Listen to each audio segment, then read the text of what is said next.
कि अगर मैं आप लोगों से डर कर एक अगर बात कहूँ तो आप लोग प्लीज़ इस वीडियो को स्किप मत करना। कल का मैच आपने देखा जिसमें इंडिया वर्सेस न्यूजीलैंड के बीच 5वां T20 का मैच खेला गया, जिसमें मैं सिर्फ यही बोलना चाहता हूं कि भारतीय टीम आखिरकार खेल क्या रही है। कभी मैच में 297, कभी मैच में 283, कभी मैच में 273, कभी मैच में 261। ऐसे पारियां कैसे हो सकती है?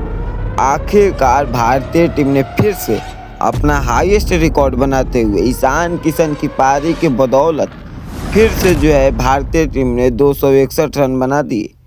और इस मैच में सबसे बड़ा खुलासा है भारतीय टीम का ईशान किशन और हार्दिक पांड्या, सूर्य कुमार यादव और गेंदबाजों का तो कहना ही नहीं।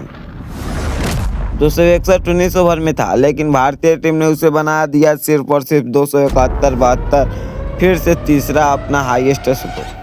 अब अगर आप सोच कर बताइए कि इसमें से भारतीय टीम आखिरकार T20 मैच को खेल कैसे रही है, जहां पर कोई टीम 160-170 बनाने के बाद घुटने टेक देती है, उस प्रकार से ये टीम 13 से 12 ओवर में 180 रन बना देती है। वो तो शुक्र मनाओ ना कि अभिषेक शर्मा आउट हो गए, वरना अभिषेक शर्मा और ईशान किशन की तूफानी पारी इतनी जमदार होती ना कि इस बार 300 पार हो चुका होता। लेकिन अभिषेक शर्मा आउट होने के बाद संजू सैमसन भी आउट हो चुके थे, लेकिन उसके बाद अपना कप्तान है सूर्य कुमार यादव, उसने भी ऐसे नहीं छोड़ा, उसने भी मारना ही शुरू कर दिया।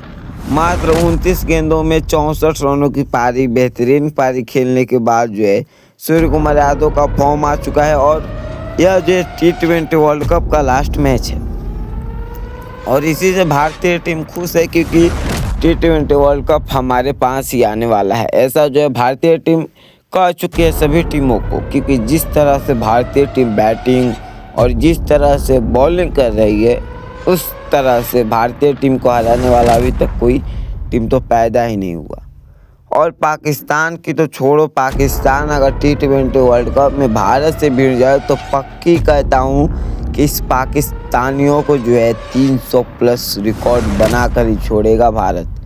क्योंकि जिस तरह से Matt Henry, Lockie Ferguson, Kyle Jamieson जो वनडे में भारत को हिला कर रख दिया करते थे, उनके भी 3 ओवर में 50 रनों की और शतकीय पारी बॉलर का पूरा हो जा रहा है। मात्र ईशान किशन ने इस मैच में काफ़ी अच्छी पारी खेली है भाई, क्योंकि जिस ईशान किशन को टीम से बाहर किया जाता था, आज उस ईशान किशन ने अपने दम के बदौलत भारतीय टीम को एक नया इतिहास रचने पर मजबूर कर दिया और अपने टॉप 5 की सेंचुरी में अपने नाम दर्ज करा लिया।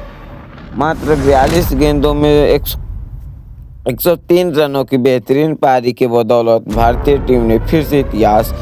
और जिस तरह से ईशान किशन बैटिंग कर रहे थे, उस तरह से लग रहा था कि इस बार T20 वर्ल्ड कप भारत के पास ही है। तो क्या फिर से ईशान किशन को एक मैच T20 वर्ल्ड कप में ड्रॉप किया जाएगा? क्या आपका भी सवाल है?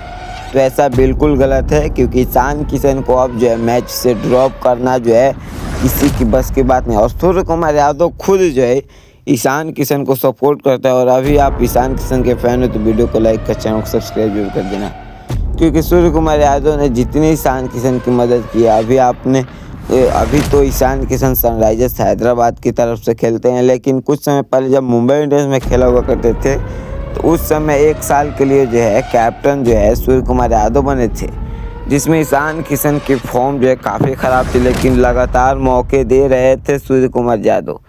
लेकिन जब ईशान किशन ने 1 सालों के अंदर जब कोई टीम उन्हें अपनी पछतावे और बुलाने नहीं और टीम में सिलेक्ट नहीं हो पा रहे थे, उसके बाद ईशान किशन ने रणजी ट्रॉफी जाकर खेली और उसमें उन्होंने लगातार मेहनत की।